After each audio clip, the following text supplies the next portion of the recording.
साथियों, जैसा आपकी को जानकारी है कि आज नगीना सांसद और आज़ाद समाज पार्टी के राष्ट्रीय अध्यक्ष चंद्रशेखर आज़ाद जी ने घोषणा की थी कि वो प्रयागराज से नज़दीक कौशाम्बी में पीड़ित पाल परिवार से मिलेंगे और करछना की एक घटना पर जिसमें एक दलित युवक को जिंदा जला दिया गया था, इन दोनों ही घटनाओं पर उनके जाने की योजना थी। लेकिन जैसे ही प्रयागराज एयरपोर्ट पर पहुंचते हैं, पुलिस ने भारी बल का प्रयोग करते हुए उनका रूट दूसरी तरफ डाइवर्ट कर दिया और अनुरोध किया उनसे कि आप सर्किट हाउस चलिए, हम सर्किट हाउस में ही दोनों पीड़ित परिवारों से आपको मिलवाते हैं। ये आप जो आगे देख रहे हैं लाइव वीडियो, ये पुलिस प्रशासन आगे चल रहा है, पीछे सांसद चंद्रशेखर आज़ाद जी की गाड़ी चल रही है और उनको ले जा करके सर्किट हाउस ले जाया जा रहा है।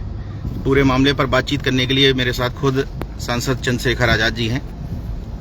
क्या था आज आपका आने का मकसद इलाहाबाद और कौशाम्बी? जी, कौशाम्बी में जो अन्याय हुआ है जी हमारे बहुजन समाज की बेटी के ऊपर जी, और फिर न्याय देने की बजाय जैसा मनु व्यवस्था है, जिनके साथ अन्याय हुआ उन्हीं को टॉर्चर किया गया है जी, उन्हीं के परिवार के लोगों को, उन्हीं के समर्थक लोगों को, उनको न्याय दिलाने वाले लोगों को डराने के लिए जेल भेजा गया है। पूरे उसमें सरकार की भूमिका है, सरकार के उप मुख्यमंत्री की भूमिका है और सरकार के और मंत्रियों की एडमिनिस्ट्रेशन पुलिस की भूमिका है, जिसे छिपावा नहीं। जब मैंने इस दर्द को, जब हमारा डेलीगेशन यहाँ 15 तारीख को आया और उन्होंने मुझे जाके बताया जी कि इस तरह का अन्याय हुआ है, और तो मैं भी अपने आंसुओं को नहीं रोक पाया। मैंने तय किया कि मुझे वहाँ जाना है जी, और मैंने अभी 25 तारीख में 24-25 तारीख में सूचना दी थी कि भाई मैं आऊंगा जी, और यहाँ हमारी टीम ने उस तरह की तैयारी भी की थी कि हम जाके परिवार से मिलेंगे और जो भी इस सच को पूरा जो है जानकर, जैसे भी इसकी सीबीआई जांच हो, दूध का दूध पानी का पानी, उस परिवार को न्याय मिले। और एक घटना है जो करछना थाने की है, वहाँ जहाँ एक जो है शेड्यूल कास्ट के लड़के को जला दिया गया जी। पहली बात तो मैं शेड्यूल कास्ट बैकवर्ड नहीं मानता, मैं समाज मानता हूँ, बहुजन मानता हूँ, भाई परिवार मानता हूँ।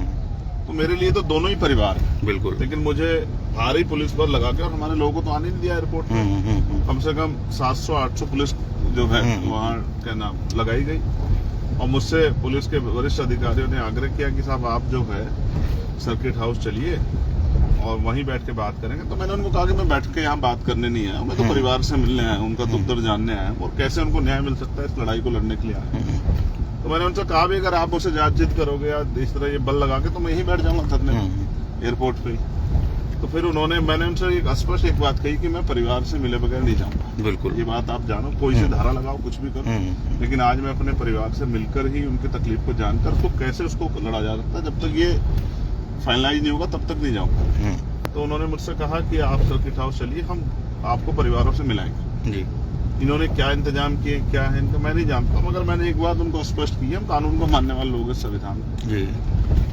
हम नहीं चाहते गांव का माहौल खराब हो, लेकिन अगर कोई ये समझता है कि हम ताकतवर हैं और ये कमजोर हैं तो ऐसा नहीं। लोकतंत्र ने सबको बराबर की शक्ति दी है। कोई अगर हमारी स्वाभिमान सम्मान को, हमारे हक अधिकार कुचलने की कोशिश करेगा तो ये बर्दाश्त नहीं किया जाएगा।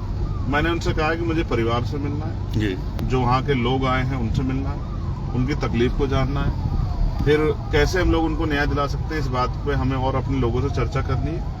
इसमें अगर कोई भी बाधा पुलिस उत्पन्न करेगी तो फिर आज वो होगा जो पुलिस ने सोचा नहीं होगा। अच्छा, मैं आपको स्पष्ट कर दे रहा हूँ, मैं यहाँ से बिल्कुल नहीं जाऊंगा, चाहे मुझे कैसे भी जाना पड़े, कुछ भी करना पड़े, मैं उस परिवार के पास जाऊंगा। चाहे मुझे अकेले जाना पड़े, चाहे मेरी जान दांव पे लगे, कुछ भी हो, लेकिन मैं जाऊंगा जरूर, चाहे मुझे मोटरसाइकिल से जाना पड़े। मैं आज आपको लाइव में कह रहा हूँ, मुझे कैसे भी जाना पड़े, अभी मैं इनका भरोसा कर रहा हूँ जी। कानून को मानते हो, संविधान को मानते हो। अगर इन्होंने मुझे धोखा देने की कोशिश की, वहां जाके मुझे बंद करके और नहीं जाने देंगे, इस तरह की होगी, तो ये अभी मुझे जानते नहीं। जब स्वाभिमान सम्मान की लड़ाई होती है, बहनों के सम्मान की, तो चंद्रशेखर किस हद से गुजर सकता है इनको शायद आइडिया नहीं। तो मैंने इनको समझा दिया है हिंदी में और मुझे उम्मीद है कि ये छल नहीं करेंगे, धोखा नहीं करेंगे। बाकी आप साथ हैं और देखते हैं, अगर इन्होंने परिवार से मुलाकात करा देते हैं और उनके दर्द को जान के हम किस तरह उनकी मदद कर सकते हैं, ये इसमें हम कामयाब हो जाते हैं तो वेल एंड गुड। और अगर कोई छल हुआ तो ये 700-800 की जगह 7,000-8,000 फोर्स लगा ले, फिर मैं आपको दिखाऊंगा कि कैसे एक भाई जो है अपनी बहनों की रक्षा के लिए लड़ने जाता है। ये मैं आपको दिखाऊंगा, मेरी बात को याद रखना। अभी इसलिए भरोसा किया है क्योंकि हम एक संवैधानिक पद पे हैं और प्रदेश भी हमारा, कौशाम्बी भी हमारा है, प्रयागराज भी हमारा है, हर एक व्यक्ति हमारा है, ना जाति ना धर्म, किसी के साथ भी जो है कोई इस तरह की सिचुएशन ना बने, कोई माहौल ना खराब हो, ये हमारी जिम्मेदारी है। लेकिन इस माहौल खराब ना होने के नाम पे अपने परिवार को मरने के लिए तो नहीं सोच सकते। बिल्कुल, ये बात तो एडमिनिस्ट्रेशन को, प्रशासन को समझनी पड़ेगी, सरकार को भी। तो सरकार अपनी पूरी ताकत लगा ले। आज एक भाई अपने जो है बहन को न्याय दिलाने के लिए आया है, वो अपनी ड्यूटी को अदा करेगा। और मैं देश भर में जो हमारे बहुजन समाज के लोग रहते हैं उनसे भी ये कहना चाहूंगा कि भाई अब तो आंख खोल लो। आप देखो कि कौन आपकी जो है आपकी न्याय की लड़ाई को मजबूत करने से भी कौन रोक रहा है। सही बात है। अब देखो मैं क्या करता हूँ, वहां जाकर उस परिवार के आंसू तो पोंछने की कोशिश करता हूँ, उनकी आवाजें तो बनता हूँ। तो ये इसका भी गला घोटा जा रहा था। आप समझो कि जो लोग आपकी आवाज के आपके जो है उस परिवार की लड़ाई को लड़ना चाहते हैं, उसकी भी इजाजत नहीं मिल रही। तो आप समझिए कि ये कौन सा लोकतंत्र है, कौन सी ये कानून व्यवस्था। ये तो आप समझिए तानाशाही है। ये सरकार में जो लोग बैठे हैं वो डिक्टेटर हैं, उनको लगता है कि कुचल के ही वो आगे बढ़ सकते हैं। और मैं आपको फिर ये कह रहा हूँ, बहुत जल्द ऐसा दिन आएगा कि ऐसा सूर्य निकलेगा कि ये कुचलने वाली प्रथा बंद हो जाएगी और लोकतंत्र की असली लोकतंत्र लागू होगा। जिस दिन आजाद समाज पार्टी के लोग अपनी जिम्मेदारी को समझ के गली गली जाके काम करेंगे, भाईचारा पैदा करेंगे, लोगों को तैयार करेंगे। जिस दिन ये काम हो जाएगा, आप देखना ये तानाशाही शक्तियां जो है ना जमींदाज हो जाएंगी। मेरी बात को आप याद रखें। मुझे बहुत कोशिश की गई है इस तरह की चीजों से वो करने के लिए, लेकिन मैं बता दूं कि मैं बहुजन समाज में पैदा हुआ और बहुजन समाज के एक एक घर की रखवाली करना, उनकी लड़ाई लड़ना। आप सामने देखो वहाँ की फोर्स कम, यहाँ वाली देखो, ये देखिए मैं लाइव में आपको दिखा रहा हूँ। फोर्स देखिए आप, ठीक है, किस तरीके से इधर देखिए कि एक भाई अपने पीड़ित परिवार से मिलने ना पहुंच पाए। आप फोर्स देखिए इधर क्या नजारा है। मैं समझता हूँ शायद इतनी फोर्स अगर अपराध को रोकने में लगाते तो शायद बेटियां सुरक्षित रहती और किसी को जिंदा नहीं जलाया जाता। मैं समझता, लेकिन उसको नहीं करेंगे। ये तो मेरे लिए कि एक भाई अपने परिवार से ना मिलने, उस बहन के आंसू ना पूछवा दे। खैर सर्किट हाउस पहुंच गए हैं हम लोग। अब मैं एक बार यहाँ का नज़ारा आपको दिखाता हूँ, यहाँ क्या स्थिति है।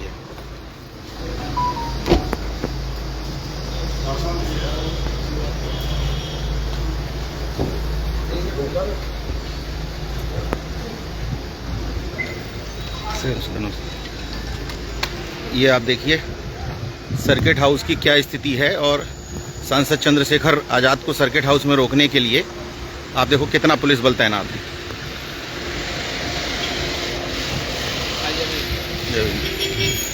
ये देखिए, और पीछे से आज़ाद समाज पार्टी के सैनिक चले आ रहे हैं सारे लोग। ये देखो आप पुलिस का इंतजाम देखिए, आप जहां नज़र दौड़ाएंगे वहां पुलिस ही पुलिस बल नज़र आ रहा है। ये देखिए, ये देखो आप पुलिस देखो।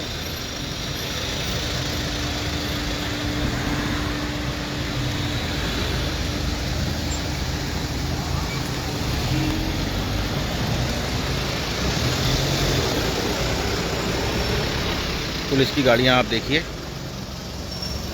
और जिन लोगों तक ये लाइव वीडियो पहुंच रहा है उन लोगों को मैं बता देता हूं कि सांसद चंद्रशेखर आज़ाद आज जाना चाहते थे पीड़ित परिवार से मिलने के लिए कौशाम्बी, लेकिन एयरपोर्ट से ही उनको डिटेन करके प्रयागराज के सर्किट हाउस में, ये अमर शहीद चंद्रशेखर आज़ाद सर्किट हाउस है, यहाँ उनको ले जा करके नज़रबंद कर दिया गया है।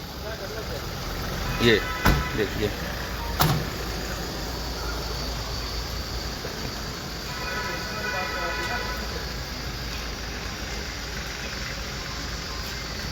ये देखिए आप चारों तरफ पुलिस बल तैनात है।